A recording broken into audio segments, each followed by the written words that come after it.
नमस्कार, आप देख रहे हैं न्यूज 24। आपके साथ मैं हूं रवि ठाकुर। महाराष्ट्र के विधानसभा चुनाव में अब की बार महायुति और महाविकास आघाड़ी के बीच होने वाली कांटे की टक्कर लगातार जबरदस्त हो गई है, क्योंकि कुछ ऐसे भी किरदार हैं जो ना सिर्फ चुनावी जंग को बेहद दिलचस्प बना रहे हैं बल्कि रिजल्ट का रुख भी मोड़ सकते हैं। इन किरदारों ने दोनों गठबंधन में शामिल सभी मुख्य पार्टियों के साथ ही कई दिग्गजों की टेंशन बढ़ा दी है। सबसे ज्यादा चिंता बीजेपी और कांग्रेस की बढ़ी हुई है। आखिर कौन है वो किरदार, इस रिपोर्ट में देखिए।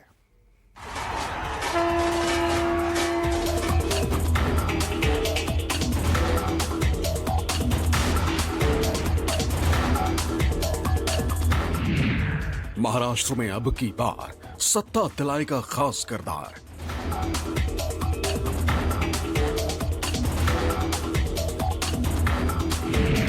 महायुति और एमवीए में जंग, वो बिगाड़ने वाले हैं समीकरण।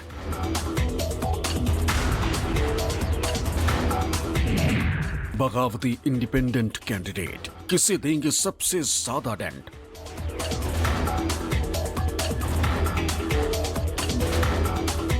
बगावत अपनी पार्टी के खिलाफ, बगावत अपने गठबंधन के खिलाफ। अब की बार महाराष्ट्र चुनाव में हर दल में बगावत हुई। हर पार्टी में बागियों की एक बड़ी फौज निकलकर सामने आई है और बागियों की यही सेना इस बार के चुनाव में दोनों मुख्य गठबंधनों की टेंशन बढ़ाए हुए। टेंशन सत्ताधारी महायुति की, जिसमें बीजेपी है, सीएम एकनाथ शिंदे की शिवसेना है, अजित पवार की एनसीपी भी है। चिंता महाविकास आघाड़ी की तरफ भी कम नहीं, जिसकी अगुवाई कांग्रेस कर रही। साथ ही उद्धव ठाकरे के नेतृत्व वाली शिवसेना यूबीटी और सियासत के सबसे मजे हुए खिलाड़ी शरद पवार की एनसीपी शरद भी इस गठबंधन का हिस्सा है। लेकिन इन दोनों गठबंधन के बीच सीधी लड़ाई में एक वो भी हैं जिन्होंने इस बार के महाराष्ट्र चुनाव को सबसे ज्यादा दिलचस्प बना दिया है, और वो है बगावत करने वाले निर्दलीय कैंडिडेट। निर्दलीय उम्मीदवार। वैसे तो हर बार के चुनाव में इंडिपेंडेंटली निर्दलीय उम्मीदवार चुनावी मैदान में उतरते हैं, लेकिन इस बार महाराष्ट्र के विधानसभा चुनाव में मामला जरा हटकर है।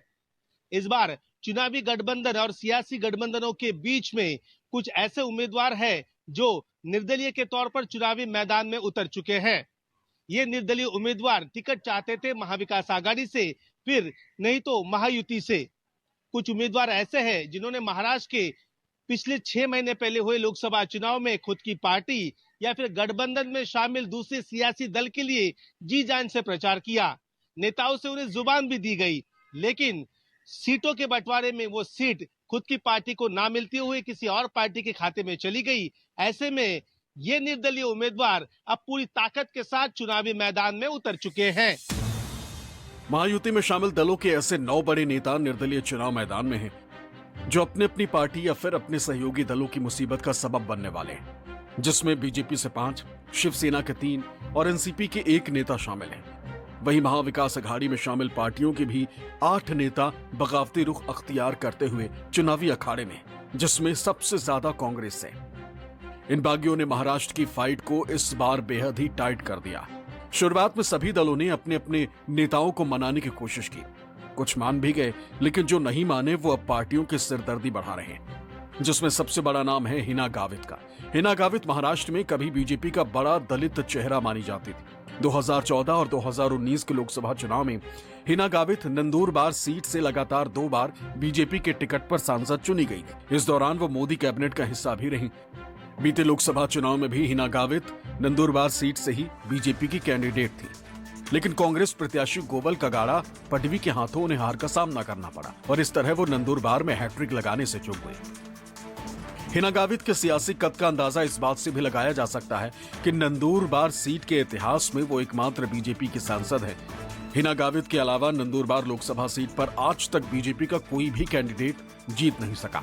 बीते लोकसभा चुनाव में हार की टीस झेलने वाले हिना गावित अब की बार विधानसभा चुनाव में नंदुरबार की अक्कलकुवा विधानसभा सीट से अपनी पार्टी का टिकट चाह रही, लेकिन गठबंधन के तहत ये सीट शिंदे की शिवसेना को चली गई। लिहाजा हिना गावित को अपनी पार्टी की ओर से खाली हाथ रहना पड़ा, जिसके बाद वो बगावती तेवर अख्तियार कर चुकी, जिससे अक्कलकुवा सीट पर लड़ाई त्रिकोणीय हो गई। शिंदे की शिवसेना की ओर से अक्कलकुवा विधानसभा सीट से जहां अमश्य पडवी ऑफिशियल कैंडिडेट हैं, वहीं महाविकास आघाड़ी की ओर से कांग्रेस ने एडवोकेट केसी पडवी को मैदान में उतार रखा है। और इन दोनों के बीच निर्दलीय हिना गावित ने लड़ाई को कांटे की बना दी। हालांकि बाद में हिना गावित को अपनी पार्टी से भी त्यागपत्र देना पड़ा। कुछ ऐसा ही हाल भंडारा जिले के सबसे चर्चित साकोली विधानसभा सीट के, जहां बीजेपी के लिए उनके अपने ही बागी नेता सिरदर्द बन गए। दरअसल यहां से कांग्रेस के प्रदेश अध्यक्ष नाना पटोले चुनाव लड़ रहे हैं। दूसरी ओर बीजेपी ने ओबीसी दाव खेलते हुए अविनाश ब्राह्मणेकर को उम्मीदवार तो बनाया है, लेकिन बीजेपी के ही बागी सोमदत्त करंजेकर ने निर्दलीय मैदान में उतरकर बीजेपी का गणित बिगाड़ दिया।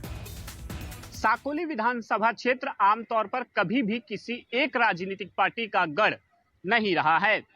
यहां जनसंघ से लेकर बीजेपी और कांग्रेस के बीच बराबर की लड़ाई रही है, लेकिन यहां से नाना पटोले 2 बार चुनाव जीतकर इसे अपना गढ़ बना लिया है। नाना पटोले पहली बार बीजेपी के टिकट पर चुनाव जीते, तो वहीं दूसरी बार कांग्रेस के टिकट पर विधायक बने हैं। 2009 में नाना पटोले ने बीजेपी के टिकट पर इस सीट से विधायकी जीती थी। उसके बाद 2019 में कांग्रेस प्रत्याशी के रूप में नाना ने बीजेपी के परिणय फूके को हराया था। पटोले को तब 95,208 यानी कुल मतदान का 41.63% वोट मिला था, जबकि बीजेपी कैंडिडेट फूके को 88,968 वोट ही हासिल हुए थे। यानी बीते चुनाव में बीजेपी को यहां काफी कम मार्जिन से हार का सामना करना पड़ा था। ऐसे में अब की बार बीजेपी के लिए साकोली की राह आसान लग रही, लेकिन सोमदत्त करंजेकर ने निर्दलीय मैदान में उतरकर बीजेपी का सारा समीकरण बदल दिया। इसी तरह शेडी सीट पर बीजेपी के बागी राजेंद्र पिपाड़ा ने पार्टी के ऑफिशियल कैंडिडेट राधाकृष्ण विखे पाटिल के खिलाफ मोर्चा खोल रखा। नांदगांव सीट पर अजित गुट के एनसीपी के कद्दावर नेता छगन भुजबल के भतीजे और नासिक से पूर्व सांसद समीर भुजबल ने निर्दलीय मैदान में उतरकर अपनी सहयोगी पार्टी शिवसेना शिंदे गुट के सुहास कांदे की मुश्किलें बढ़ा दी। कल्याण पूर्व सीट पर बीजेपी के सुलभ गायकवाड़ के खिलाफ शिवसेना शिंदे गुट के महेश गायकवाड़ बगावत कर इंडिपेंडेंट लड़ाई लड़ रहे हैं। मीरा भयंदर सीट पर बीजेपी के नरेंद्र मेहता के खिलाफ बागी गीता जैन निर्दलीय चुनाव लड़ रही। मानखुर्द शिवाजीनगर सीट पर एनसीपी अजित गुट के नवाब मलिक के खिलाफ शिंदे के शिवसेना के बागी सुरेश पाटिल ने मोर्चा खोल रखा। मोर्शी सीट पर एनसीपी अजित के ऑफिशियल कैंडिडेट देवेंद्र भोयार के खिलाफ बीजेपी के बागी उमेश जवलकर मैदान में। देवलाल सीट पर एनसीपी अजित के सरोज अहिरे के विरोध में शिवसेना शिंदे गुट के राजश्री अहिरवार चुनाव मैदान में। वहीं सिंदखेड़ राजा सीट पर शिवसेना शिंदे गुट के शशिकांत खेड़कर के खिलाफ एनसीपी अजित गुट के मनोज कायंदे बागी तेवर अख्तियार कर निर्दलीय लड़ रहे हैं। कुल मिलाकर देखा जाए तो महायुति में शामिल दलों की कई नेता अपनी पार्टी के साथ ही अपने सहयोगी दलों की भी धड़कनें बढ़ाए हुए हैं। जो बागी कैंडिडेट हैं उनको भारतीय जनता पार्टी, अगर 1-2 बच्चे हुए बागी कैंडिडेट, वैसे तो कोई है नहीं, लेकिन अगर है भी तो भारतीय जनता पार्टी के कार्यकर्ता इंश्योर करेंगे कि जनता का उनको आशीर्वाद नहीं मिले। और जनता ने भी बिल्कुल मन बना रखा है, ऐसे लोग जो कहीं ना कहीं पार्टी से सब कुछ पाकर पार्टी को सही मौके पे धोखा देते हैं, ऐसे लोगों को, और सिर्फ अपने हित के बारे में सोचते हैं, ना तो जनता के और ना पार्टी के लिए, ऐसे लोगों को जनता भी जवाब देती है। मुझे पूरा विश्वास है कि ना तो ऐसे कोई जरूरत पड़ेगी उनकी और ना हमें इसकी कोई चिंता है। हमें भारतीय जनता पार्टी को और हमारे युति के जितने भी महायुति के पार्टनर है, सबको जनता का आशीर्वाद रहेगा और जनता के आशीर्वाद से हम प्रचंड बहुमत से जीतेंगे। और ऐसी स्थिति पैदा ही नहीं होगी कि हमारे जो विरोध में खड़े हुए थे हमारे पार्टी के या हमारे महायुति के कोई भी मेंबर, उनकी कोई हमें जरूरत पड़ेगी। सभी का अधिकार है कि वो इलेक्शन में अपना तकदीर आजमाए, लेकिन जो हमारे अधिकृत उम्मीदवार है, महायुति के अधिकृत उम्मीदवार, वही जीतेंगे। उसके बाद महायुति की ही सरकार बनेगी और भारी बहुमत से हमारी सरकार बनेगी। तो मुझे नहीं लगता है कि किसी की ज़रूरत होगी, लेकिन अगर ज़रूरत होगी तो तब उस वक्त पर हम निर्णय लेंगे। न सिर्फ महायुति बल्कि महाविकास अघाड़ी के दलों के भी कई बागी नेता अपनी पार्टी के साथ ही अपने सहयोगियों को भी टेंशन बढ़ाए हुए हैं। ठाणे के हॉट सीट कोपरी पंचपाखड़ी में शिवसेना यूबीटी उम्मीदवार केदार दिघे के खिलाफ कांग्रेस के बागी मनोज शिंदे ने बगावत कर रखी है। भिवंडी पश्चिम में कांग्रेस के आधिकारिक उम्मीदवार दयानंद खोरगे के खिलाफ कांग्रेस के ही बागी विलास पाटिल निर्दलीय चुनाव मैदान में। जाहिर है महाविकास अघाड़ी में भी बागी निर्दलीय कैंडिडेट अपनी पार्टी और अपने सहयोगी दलों को बड़ा डेंट लगा सकते हैं। लोगों ने मन बना लिया है अलायंस पार्टनर के या हमारे भी कुछ बागी खड़े हैं, उनके ऊपर कार्रवाई सभी दलों ने की है। तो हमें पूरा विश्वास है कि लोगों ने मन बना लिया है और पूरी तरह से बहुमत हमें हासिल हो जाएगा। जहां तक बाद में आप मदद लोगे नहीं लोगे तो उनकी कोई जरूरत पड़ेगी नहीं। 165 के ऊपर कंफर्टेबल मेजोरिटी के साथ महाविकास आघाड़ी ये विधानसभा के चुनाव जीतने जा रहे हैं। महाराष्ट्र के आगामी चुनाव में बहुत सी दलों में अलग अलग पार्टियों के बागी उम्मीदवार खड़े हैं, बात सही है। बहुत से लोगों को टिकट नहीं मिलता है तो वो नाराज होकर बागी खड़े हो जाते हैं, लेकिन मतदाता भी बहुत जागरूक होता है। मतदाता उन्हीं पार्टियों को चुनता है जिसके अधिकृत उम्मीदवार खड़े होते हैं। जैसे हमारी निशानी मशाल है तो लोग मशाल को ही वोट करेंगे। और भी बहुत सारे कारण होते हैं पार्टियों के नेताओं को वोट देने का।